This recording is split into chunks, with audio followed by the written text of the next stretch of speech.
Well, better get good. Welcome to WatchMojo.com, and today we're counting down our picks for the top 10 multiplayer games that are hard to get into.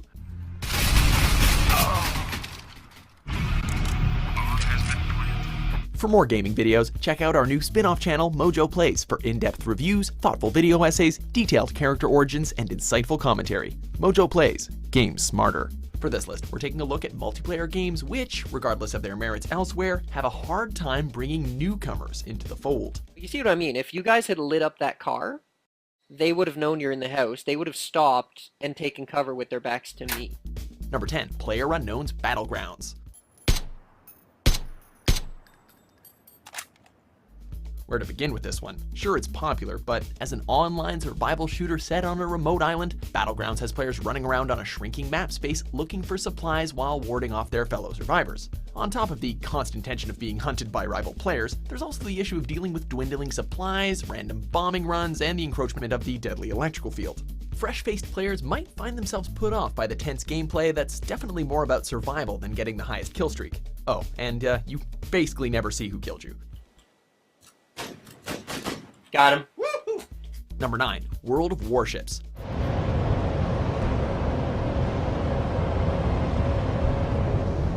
Released in September of 2015, this naval combat game has proven quite the intriguing title. World of Warships asks players to learn the ins and outs of every ship they choose to commander, so as to better destroy other vessels, obviously. It can be a lot of fun to explore the various fleets on offer and engage in heated battles, but for those new to the experience, it's also a deeply methodical and complex game to master. Each and every ship has strengths and shortcomings that need to be understood in order to succeed, and controlling that ship is no small feat either.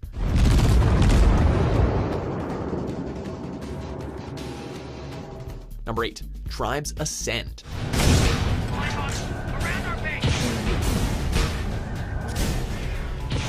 There's a lot to unpack with this game, to put it lightly. Tribes Ascend was created as a free-to-play revival of the acclaimed Tribes multiplayer shooter series, with a greater emphasis on base management and city-based maps. It still retained the series' patented frenetic gunplay, and was home to many veterans of the previous game, meaning that untested players were in for an uphill battle from day one. Additionally, after the Out of the Blue patch in 2015, changes were made to the game's balancing that remain divisive to this day and may contribute to a harsh introduction.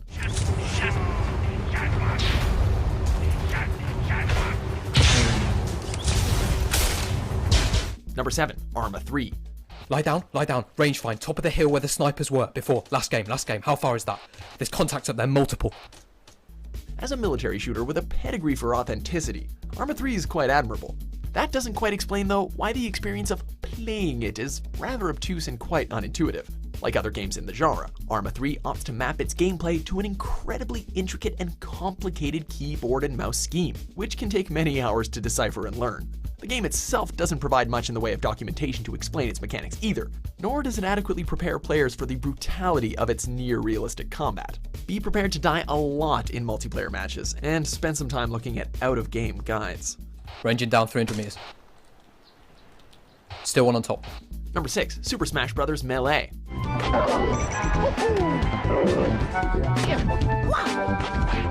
The second entry in the Smash Bros. Series, Melee was an enhancement on its predecessor in virtually every way.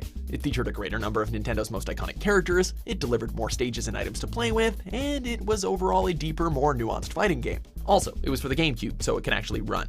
However, all of these new things made the game quite challenging in the realm of multiplayer, since each character's moves were uniquely tailored to specific circumstances, which only becomes clear after hours of practice.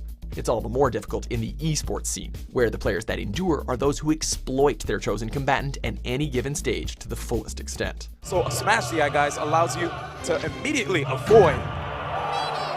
Oof, good up smash. Number 5, StarCraft 2.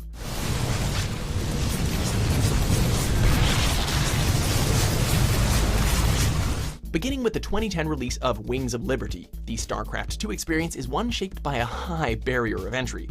The game and its expansions managed to effortlessly build on the fundamentals of the original StarCraft, adding new units and abilities to the formula while still remaining true to the core design. Alas, it also matches the 1998 classic in terms of difficulty in engaging with online players. the years it takes to master each race's strategies and elevate one's actions per minute to competitive levels has created a multiplayer scene where only the best and most adaptable can succeed.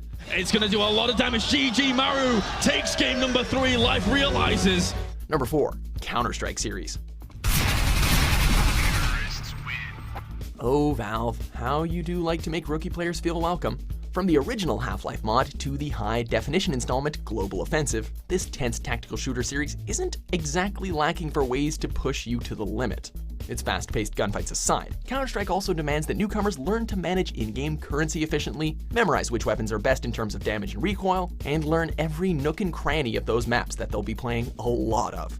Add to that the fact that the games are also home to years-long fans who have long since committed this information to memory, and who use it to thoroughly devastate opponents, and you have a game that's, tough to start. Long have bomb. Number 3. Street Fighter series. Which of these warriors will prove their strength to the world? As far back as Street Fighter II, competitive multiplayer has been a staple of this storied franchise. Street Fighter boasts one of the most diverse casts of combatants in gaming, and established a lot of the fighting game genre's most enduring tropes, including the challenge of game mastery. To become a skilled Street Fighter player, one must learn how best to use their chosen character's special attacks and counters. Careful maneuvering is also key in PvP matches, with success coming to those who block or evade until their opponents make one mistake too many.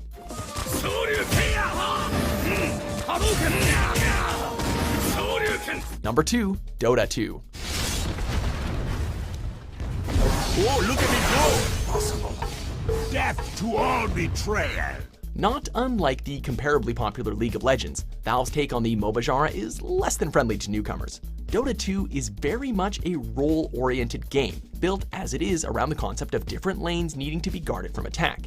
Any player looking to survive a game, never mind win one, has to be able to communicate and coordinate with teammates coherently, regularly, and to know what these roles are. This means finding a team with which you're compatible, or risk matches going completely off the rails and being harshly criticized by the player base. It's understandable how hard a sell this is for many gamers, given how alienating the entire experience can be.